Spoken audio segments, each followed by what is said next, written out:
What's up guys, thanks for watching Doing Life with Jenny. I am going to tell you about a very expensive mistake that I made this past week.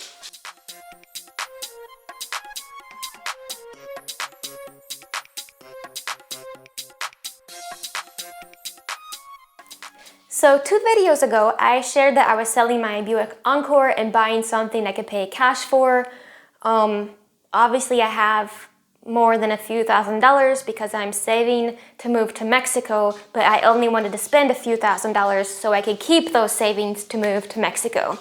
So I had found a Suzuki XR or XL7 2003, a little beat up, but it was a great price.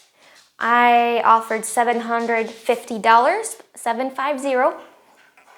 And supposedly it just needed new brakes and a differential, whatever that is, and they even had the part for that. And it needed to be towed because it didn't have any brakes. So I'm doing the math, I'm like, okay, that makes sense.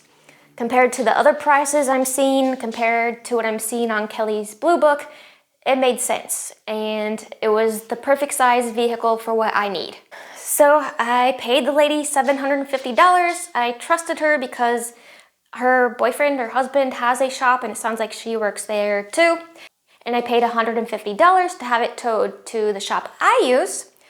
And after a few days, they gave me a call to let me know how much it was going to cost, as well as other things that needed done to it.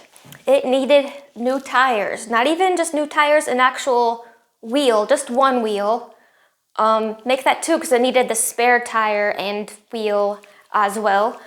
It needed new cables that run to the battery, and I don't remember what all else, but basically not even driving it yet because we weren't able to drive it to see what else it needed. It was already a ridiculous amount of work, therefore a ridiculous amount of money. And who knows what else we were going to find once we had it moving. So I'm like, shoot, what do I do? Like, I've already invested $750 plus $150 to tow it here. Like, maybe I should just, let's do the repairs and then it should be good to go. But not knowing what else they would need once we were able to drive it did make me very nervous.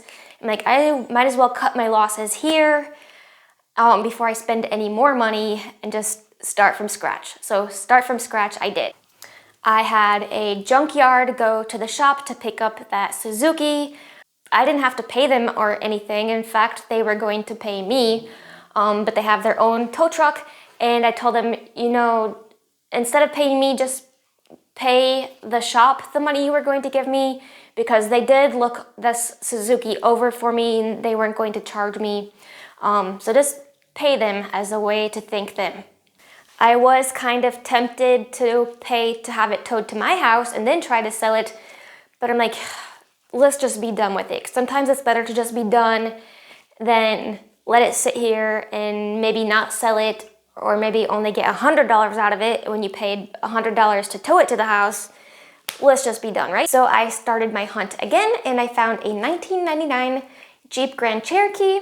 It was close by, so I didn't even have to call anybody to take me there. When I did buy it, I just walked the dogs over and drove them back.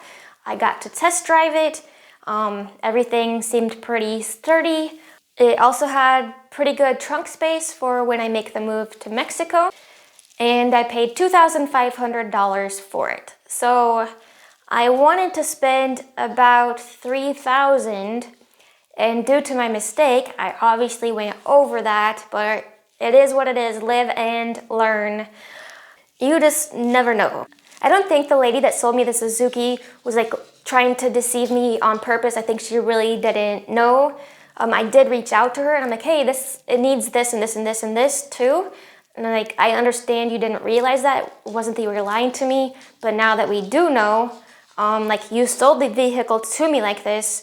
It wasn't like I got it and then this stuff broke later on. I'm like, do you think you can give me part of my money back? But no. So now I have no car payment. My car insurance dropped by about half, I think, because I am just getting liability. and it's basically a piece of crap too. So saving money there, like I said, I'm no longer driving for Uber because now I can't even if I wanted to. So I'm looking for something else.